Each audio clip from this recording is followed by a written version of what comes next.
Selamat jumpa saudara-saudariku Jemaat Gereja Betel Indonesia Trogosari dan sahabat-sahabat yang saya kasihi di dalam Tuhan Yesus Kristus.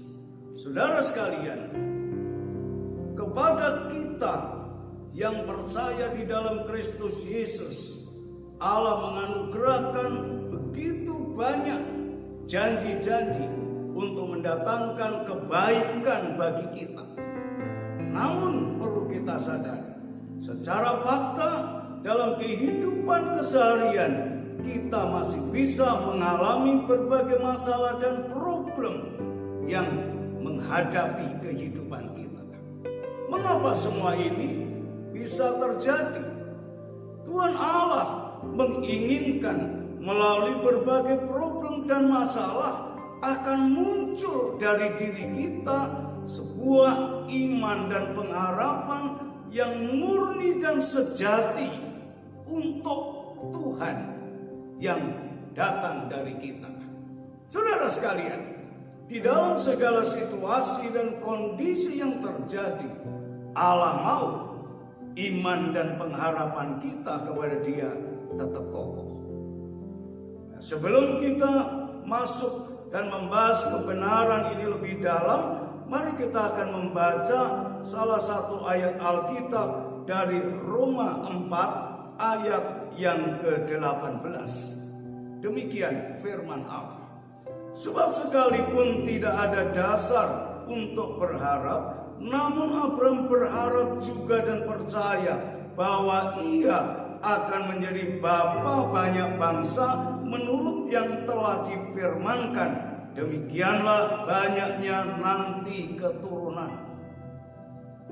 Saudara, bagaimana kita bisa tetap kokoh dalam iman dan pengharapan sementara kita hidup di tengah-tengah dunia yang penuh perubahan-perubahan dan tantangan yang terjadi di lingkup kehidupan kita? Mari kita belajar dari bagaimana Bapak Abraham membangun iman dan pengharapannya. Setidaknya saudara, ada 5 hal penting yang dapat kita pelajari dan kita teladani dari hidup Abraham berkaitan dengan iman dan pengharapannya yang tetap kokoh. Yang pertama, Abraham hidup berpatokan pada firman Allah dan janji Allah.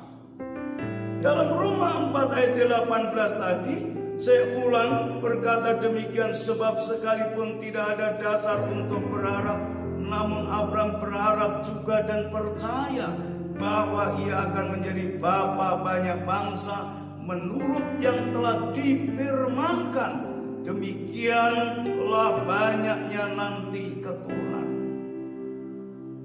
Abraham membangun iman dan pengharapannya bukan di atas dasar pengalaman pribadinya, bukan di atas dasar situasi dan kondisi yang terjadi, tetapi dia membangun imannya di atas dasar kebenaran firman.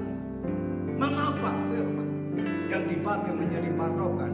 Karena firman Allah memiliki kekuatan dan kuasa tak terbatas, dan firman Allah itu bersifat kekal adanya. Luar biasa.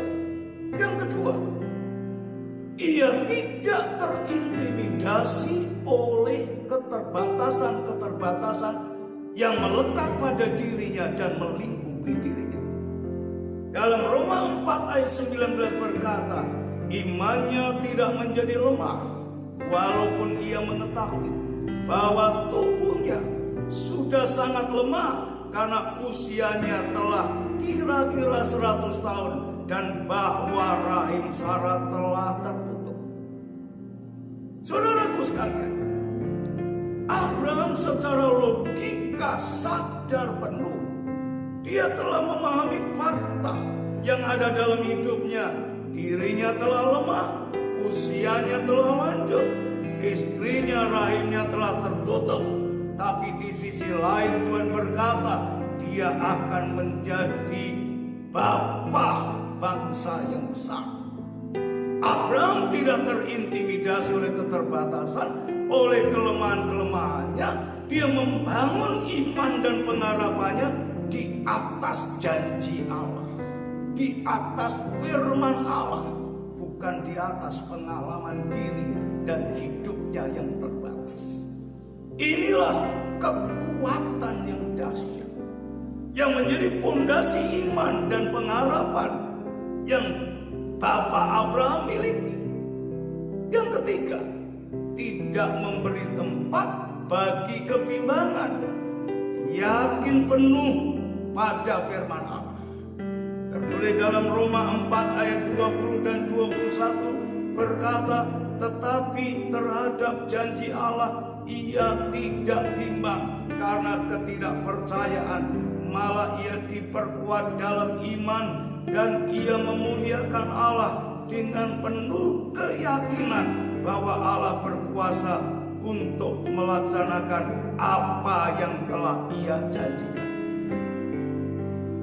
Luar biasa, saudaraku sekalian, mengapa Bapak Abraham begitu yakin akan firman Allah, tidak memberi kesempatan kepada kebimbangan? Karena dia kenal siapa Allah yang ia yakini, siapa Allah yang berjanji kepada dia. Firman ini berkata, Allah yang berjanji kepadanya adalah Allah yang berkuasa untuk melaksanakan janjinya. Dia kuat, dia kuasa, dan Allah tidak mungkin gagal. Itulah yang dipegang oleh Bapak Abraham, Bapak orang beriman bagi kita sekalian. Yang keempat, percaya kuasa Allah dan keajaiban Allah. Bagi Tuhan tidak ada perkara yang mustahil. Di dalam Roma 4 ayat 17 dikatakan, seperti ada tertulis, engkau telah kutetapkan menjadi bapa banyak bangsa di hadapan Allah yang kepadanya ia percaya, yaitu Allah yang menghidupkan orang mati dan yang menjadikan dengan firman-Nya apa yang tidak ada menjadi ada. Ini luar biasa, saudaraku. Allah yang menjanjikan sesuatu kepada Abraham adalah Allah yang sama yang kita sembah, yang menjanjikan sesuatu kepada kita. Allah itu berkuasa.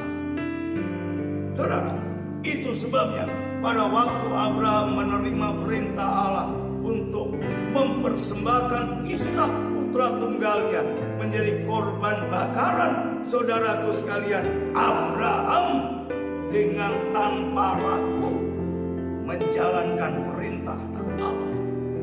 Mengapa demikian? Abraham berkeyakinan teguh, berpengharapan penuh, karena Allah yang memerintahkan adalah Allah yang penuh kuasa, bisa membangkitkan orang sekalipun sudah mati. Jadi sekalipun Ishak seandai pun dia mati, Ishak akan dibangkitkan. Itulah keyakinan Abraham dan pengharapan Abraham, karena Allah bahkan bisa membuat yang tidak ada dengan firman-Nya menjadi ada. Sungguh dahsyat dan luar biasa Allah yang kita sembah, kita layani. Yang berikut, yang kelima, yakin penuh akan integritas Allah. Allah yang penuh kuasa adalah Allah yang penuh kejujuran dan Allah yang penuh dengan kesetiaan. Abraham yakin, Abraham memegang firman-Nya, Abraham memegang janjinya, Abraham mengimani ketetapannya. Semua ini diimani dan diharapkan karena Allah yang berjanji adalah Allah yang penuh dengan integritas. Tidak ada kepalsuan dalam diri Allah, tidak ada kebohongan, tidak ada dusta. Allah adalah sang kebenaran yang sejati, yang penuh dengan kuasa, yang pasti akan melaksanakan segala firman-Nya dan menggenapkan segala janji-janji-Nya. Itu sudah saudara, jika saudara saat ini menghadapi tantangan, jangan biarkan iman menjadi kendor. Jangan biarkan pengharapan menjadi luntur. Kita telah ada di dalam jalan yang benar. Kita telah menyembah Allah yang benar, Allah yang dapat dipegang firman-Nya, dapat dipegang janjinya. Karena Allah adalah Allah yang penuh kuasa, dan Allah adalah Allah yang penuh dengan integritas.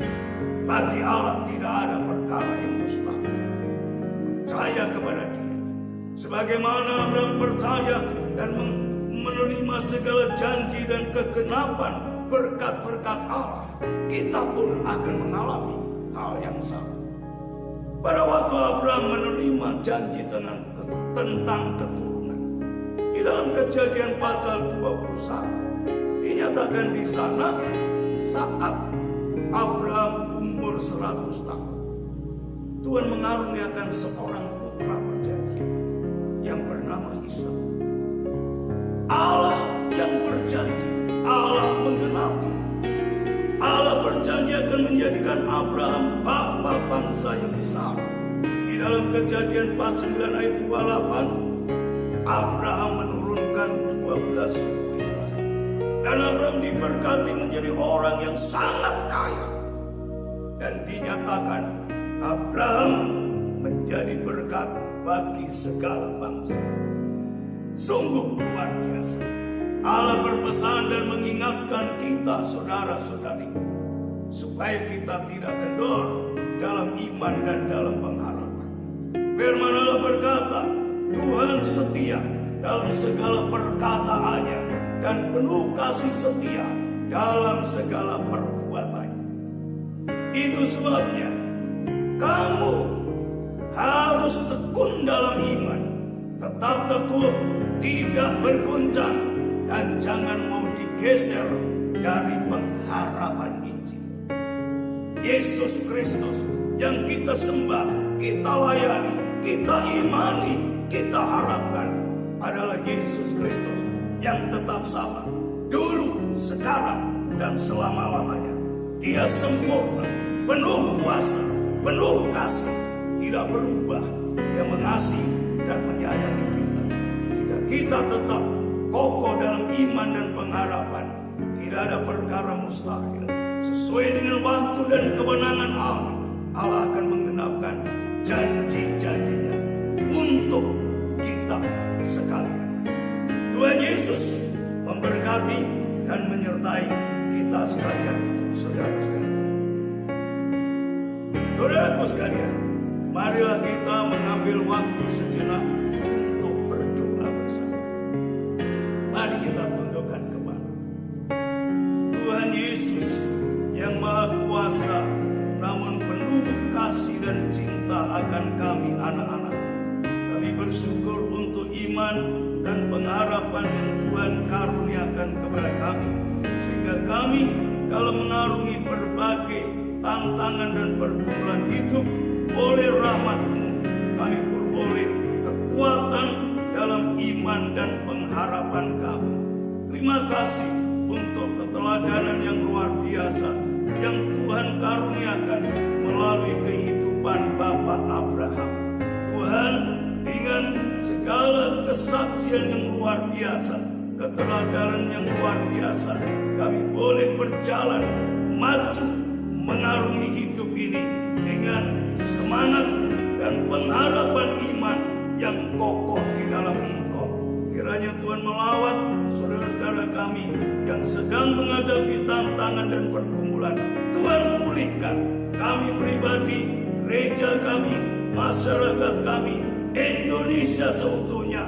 Engkau berkati, Engkau pulihkan Indonesia seutuhnya menjadi Indonesia yang sehat, Indonesia yang makmur, Indonesia yang maju, Indonesia yang damai sejahtera, sehingga kami umat-Mu dan bangsa Indonesia boleh melakukan aktivitas sebagaimana seharusnya. Kiranya berkat Tuhan, anugerah Tuhan limpah turun atas kami semua anak-anak-Mu. Kami naikkan doa permohonan ini dengan iman dan syukur dalam nama Tuhan Yesus Kristus. Haleluya. Amin. Tuhan memberkati. Immanuel.